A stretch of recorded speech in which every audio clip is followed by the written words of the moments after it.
guys, Kenny here.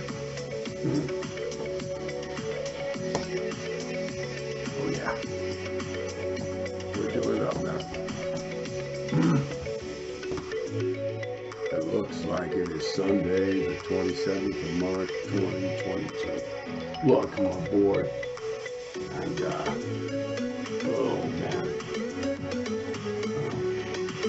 let's wrap it up a little bit. Oh yeah, love it, man. Thank you to our friends at YouTube for the non-copyrighted, beautiful music. Get you up and, dancing out of your chair, hopefully.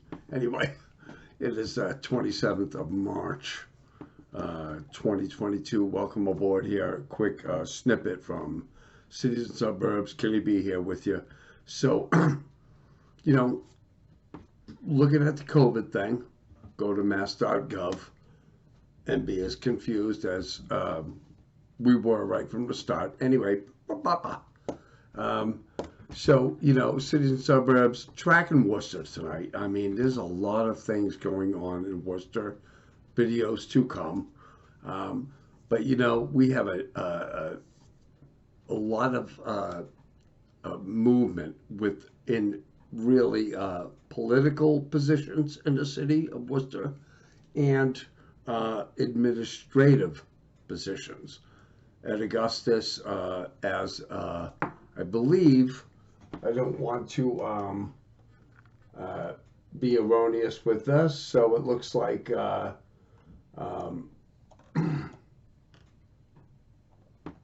the end of May, city manager at Augustus will no longer be the city manager of Worcester. So let's look at the interim city manager that will hold that position, okay, which is not an elected position, not like the mayor, not like the city council. It is an appointed administrative, position. So it looks like the Eric Batista will become the interim city manager. And I mean, this guy has been around a long time, born in Puerto Rico, actually. First began working for the city as a project manager in 2012 under the then Mike O'Brien. Mike O'Brien handed off a lot of ongoing project to the entering at Augustus, if you will. By the way, we all remember Mike O'Brien stage to the Ed Augustus stage. And there was this whole national search, and we could not come up with a candidate at all. Believe me, we narrowed it down. Worcester hired this consultant or national, recruiting or whatever you will. I remember it, and I'm paraphrasing, but I know what it's like to bring on good people, and sometimes you hire an entity to do the hiring for you, and it doesn't work. So in between Mike O'Brien and Augustus,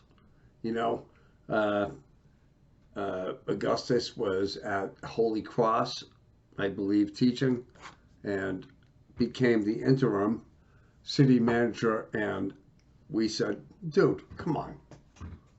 And it was the best dude, come on, ever, right? Needless to say, I mean, a lot of people will say at Augustus, did this, you pull apart, and no. Ed Augustus has left heavy footprints, okay, and a track to follow, none like any other city manager has ever done. I will say that. City council, I will go back to a radio show I listened to many years ago. I listen to AM radio. I am Mr. Local, talk show radio guy. And Constantina Lukes, who was the mayor of Worcester, God, choke me. But she was on the radio. Okay? Councilor Lukes was on the radio many years ago saying, Pawtucket Red Sox will never come here. Quote unquote. I mean, I paraphrase, but whatever. So as we move forward, we need, and maybe Mr. Batista, I welcome you, man. I would rather grow from, an organic level than hire a free agent. Believe me, Worcester has seen that over the years. But I don't think we need to go back, slide into that archaic way of thinking as Councilor Lukes did many years ago. It's a really dark-aged way of thinking, and, so now the conversation is, should we have a strong mayor in Worcester, or keep current with the city manager form of government, which is totally different than a mayoral form of government. Okay, mayors, they sit on the city council. They do, but when you hire a city manager, it's totally different, non-political position. Even though Ed Augustus, I'll tell you, with Worcester, I mean, he was a former state politician, and he knew how to, keep those threads funneled to Worcester. And that's why, Joe Petty and Robin Kennedy will be running for the first Worcester district for state senator as Harriet Chandler departs, and she was awesome. We have to keep Worcester in the forefront. We have to keep money coming to Worcester, but that also is going to challenge Worcester, its growth, its older housing. The density is all new housing, older housing, 3-deckers, that kind of model. There's so many neighborhoods that are in blight, so cities that have older housing like Worcester, if you're over 75 years old right now for a building, or some of Worcester 3-deckers, they're just in neighborhoods, and they're clusters of neighborhoods that are just poor, and the last thing I want is a revitalization of urban revitalization. Sorry, I always have another one to pick up, guys. Anyway, so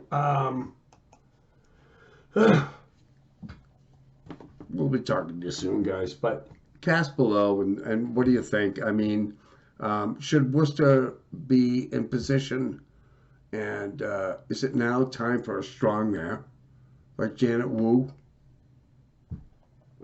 Michelle Wu, I'm sorry, of in Boston. Mayor Wu. Who knows? Who knows what's best? And if I misspoke, I'm sorry, but I'm out here in Charlton. I'm 60 miles away from Boston, but not to dismiss my ignorance, but you have a strong mayor concept in Boston, and that's what it is. And Worcester is the city manager, and format, and many cities around the country have a strong mayor. I mean, a city manager format, and that kind of all shifted because of urban renewal, by the way, Anyway, so we'll see you next time here on Cities and Suburbs. And, just here to inform, guys. All right. Thanks a lot. Take care.